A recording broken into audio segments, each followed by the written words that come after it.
All right, everyone, Nancy Pelosi is at it again, going completely berserk and claiming that the testimony that was given yesterday and the day before with regards to the Ukraine shit, or Schiff, as you may call it, basically interchangeable terms at this point on Twitter, that it shows evidence of bribery. Where? I'm asking this question on behalf of millions of confused individuals, including, I'm sure at this point, more than a few Democrats. Where specifically is there evidence of bribery when the outcome of the Ukrainian aid was not materially affected and the president of Ukraine at the time has sworn that it never actually happened, that there was no quid pro quo and that there was no attempt to bribe? If the president of Ukraine, who supposedly was being pressured, is okay with the situation, how are you going to convince the American people? Think beyond reality. Think about just optics and strategy. Strategery, as some of them would call it. How are you going to convince the American people that it's acceptable to remove a sitting president from office if the other world leader involved had no problem with the content, and if the content of the calls, the constantly redacting and releasing in altered forms, it just doesn't make any sense, because a lot of the testimony that's been given is second or third hand, in some cases fourth hand. I can't remember the dude, which one it was, talking to Ambassador Taylor there. Oh, we were talking about six different people in 4 different conversations with regards to this testimony you're giving. It doesn't make any sense that that could possibly be considered impeachable. It's literally nothing more than someone's opinion or their feeling based on what they heard, supposedly. In some cases, it's literally like, it's a weird game of telephone. It seems like one person heard a conversation, told another person, then the third person decided to blow a whistle or something, but by the time it gets to that person, it's not even in its initial form, so it can't possibly be considered impeachable. It's not evidence of anything. It's somebody's opinion. You can't impeach based on opinions. Well, technically, I'm getting into the nitty-gritty of it.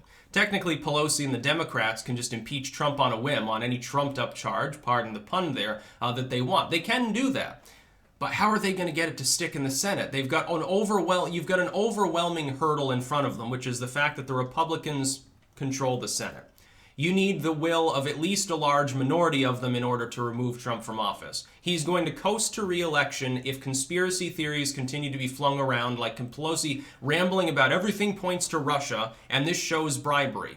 No reasonable person who's not afflicted with Trump derangement syndrome would look at this evidence and suggest that bribery occurred. If there's a bribe, you'd think that the outcome would be different.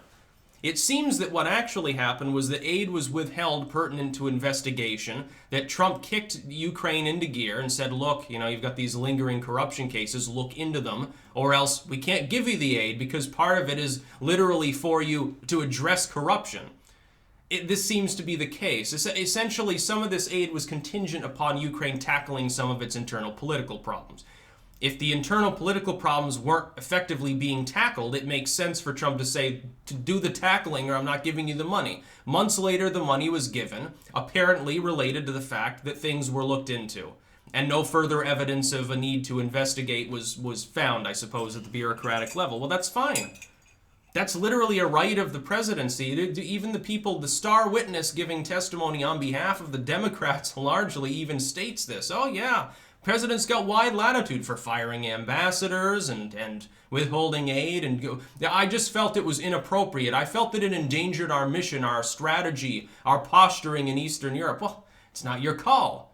A bureaucrat can't override unilaterally the President of the United States decision based on their feeling that it's a bad strategic idea, that it's a mistake.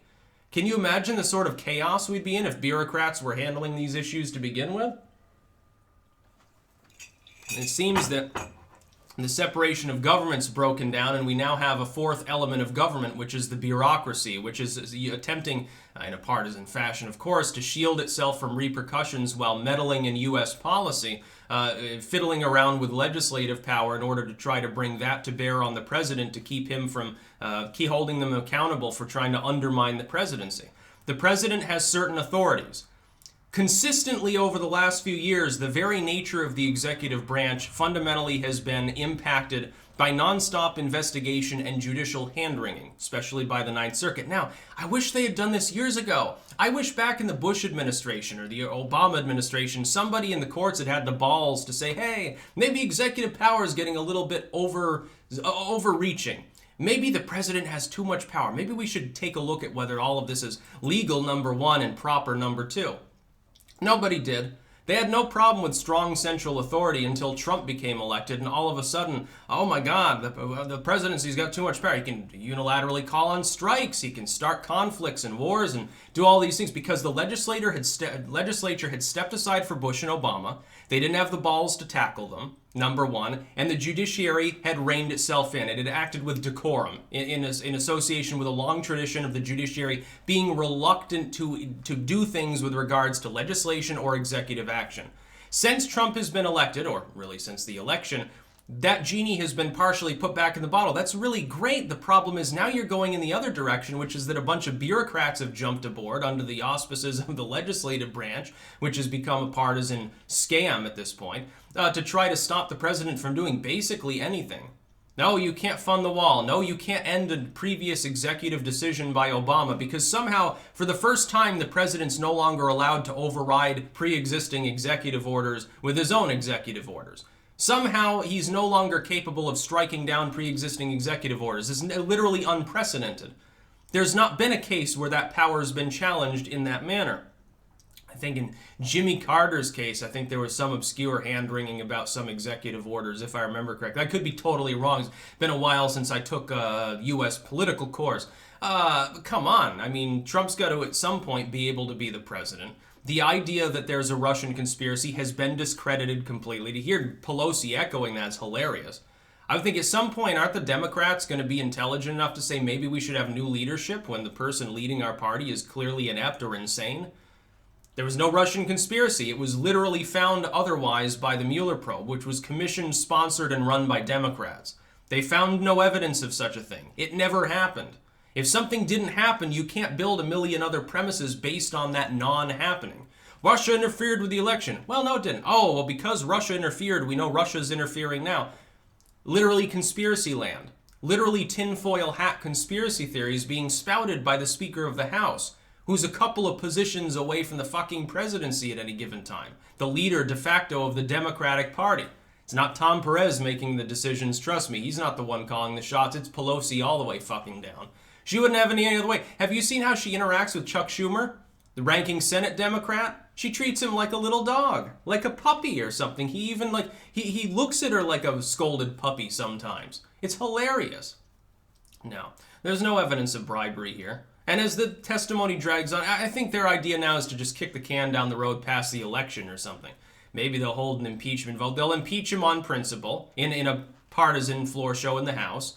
He won't get removed from office. They're hoping it cripples him into a lame duck presidency where he doesn't get reelected to run interference for a campaign field of Democrats that's so startlingly weak there's no chance that they can win it on their own. And that's basically what it boils down to. That's about all. Peace out.